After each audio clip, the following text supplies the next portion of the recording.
Anybody in the audience ever wish we could just go back to the old days and wear those thin leather helmets they used to wear? So thin that you could pretty much fold them up and put them in your pockets? What if as football helmet technology improves, the more aggressive players become? Would making players feel more vulnerable cause them to adjust the way they run and tackle? Or is that just it? Players need to modify their technique and style of play. In 2016, researchers developed what they call the Cumulative Head Impact Index, a metric used to quantify cumulative repetitive head impacts from exposure to football. Participants consisted of 93 former college and high school football players, 17 high school players, and 76 college players. Each player provided researchers with self-reports based on their athletic history. They reported the sports they played, levels of play, number of seasons played, their position, amount of game time, and the age when they retired. These variables are considered predictors of brain trauma. In addition to self-reports, data from published helmet accelerator studies were used to report the frequency of head impacts per season by position and level of play.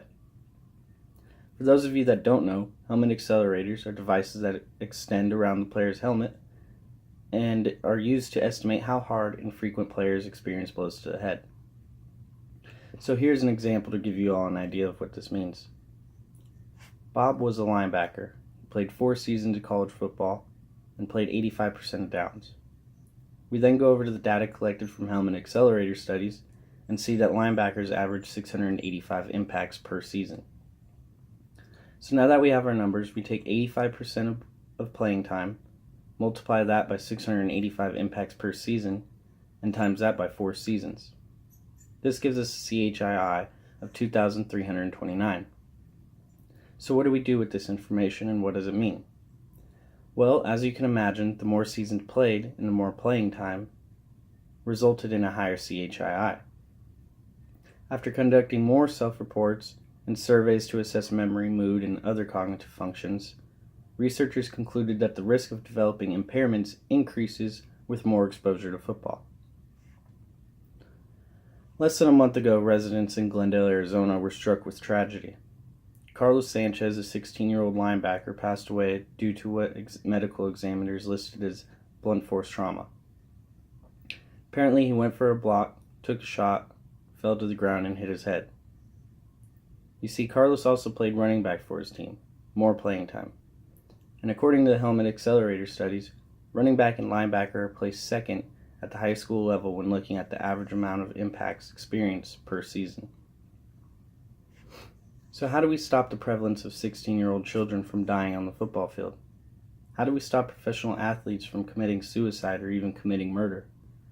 The answer is not a simple one, but changes need to be made starting at the youth level. Exposure to football may need to be reduced in order to decrease these types of incidents from occurring. I can remember in high school, my brother played offense, defense, and special teams. High school football players do not need to be playing both ways. They rarely do it in the pros, so what exactly are we preparing them for? Sure, scouts and recruiters look at this type of thing. It's because they want the best athlete to join their football program. But that's just it. These aren't just athletes. They're brothers, their sons, and their fathers. We are simply overworking these players. Whether we change the rules on how much playing time is allowed or change the way we coach, we need to reassess and consider what is more valuable here. Winning or the safety and well-being of our athletes. Thank you.